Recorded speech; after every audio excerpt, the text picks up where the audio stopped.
Bonjour à tous, c'est Zimbabwe et aujourd'hui on se retrouve pour les événements du 10 septembre. Aujourd'hui on va parler d'un célèbre assassinat, l'assassinat d'Elisabeth de Wittelsbach, donc plus connue sous le nom donc de l'impératrice Sissi, donc qui a été la femme de l'empereur d'Autriche-Hongrie François-Joseph, hein, voilà, donc de 1854 à 1898, donc pendant pas mal de temps, et évidemment mondialement connue donc sous le surnom de Sissi, avec les films avec Romy Schneider qui est une très grande actrice évidemment allemande et française. Donc vraiment à voir ces films. Et donc évidemment en fait c'était une femme qui aimait bien voyager et tout, qui aimait bien être libre, elle aimait pas du tout la cour. Et un jour donc en 1898, à peu près plus d'une cinquantaine d'années, bah elle se baladait et tout sous une fausse identité. Et on a donc un type, voilà, Luigi Lucchini, qui est un Italien qui arrive et qui lui met un coup de lime dans le cœur. Au début elle pense qu'elle s'est juste pris un coup de poing. Puis en fait, juste après, elle va enlever son corsage et elle va se rendre compte qu'en fait, elle a une toute petite goutte de sang et elle va crever. Et donc en fait, le meurtrier, Luigi Lucchini, bah, il s'est présenté comme étant un anarchiste qui voulait à la base assassiner Philippe d'Orléans, donc qui était le prétendant orléaniste au trône de France, d'ailleurs, un homme très beau.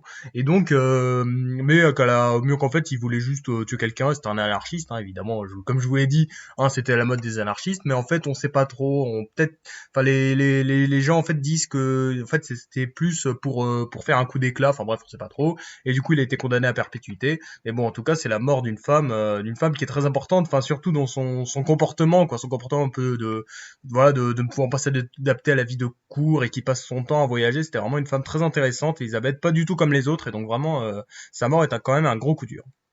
Aujourd'hui c'est aussi l'anniversaire de la création d'un célèbre journal, un journal français, donc le Canard enchaîné, donc fondé le 10 septembre 1915. En fait, pour l'anecdote, en fait, s'il a été créé comme ça, c'est parce que à la base, donc en fait, on avait un journal français qui s'appelait L'Homme Libre, édité par Clemenceau, et donc qui a subi la censure durant la Première Guerre mondiale et qui a été changé en L'Homme enchaîné. Et du coup, le journal, ce nouveau journal, s'est appelé le Canard enchaîné parce que canard, ça signifiait journal.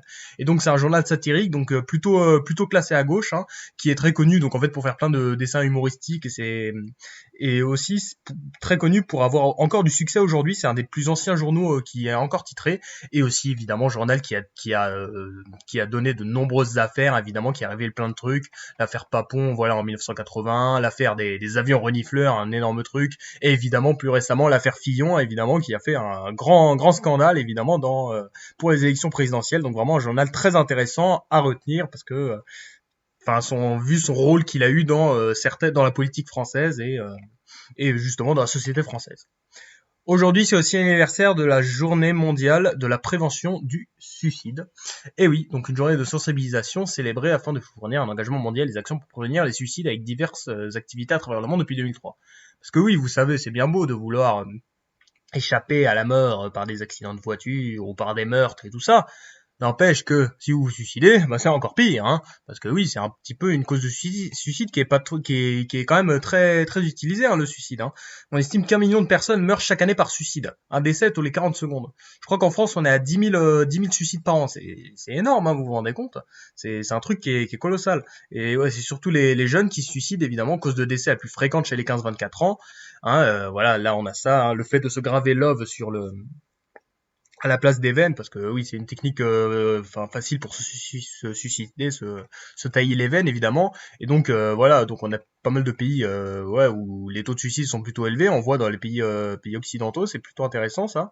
En France d'ailleurs, on se suicide pas mal. Je crois qu'on est 50e, c'est pas fou. Hein, il faudrait faire des trucs comme ça, des trucs contre ça. Et c'est vraiment quelque chose à ne pas faire. Qu'il faut pas se suicider. Si vous voyez une personne qui va se suicider, faut l'empêcher parce que bon, on est là pour vivre, on n'est pas là pour crever, hein, s'il vous plaît. Hein, je vous en prie. Donc voilà les trois événements à retenir pour aujourd'hui. On a la mort donc de l'impératrice d'Autriche Sissi en 1898. On a donc l'anniversaire de création du Canard enchaîné en 1915 et on a la journée mondiale de la prévention du suicide depuis 2003. C'était Zimbabwe. Merci d'avoir regardé. Bisous.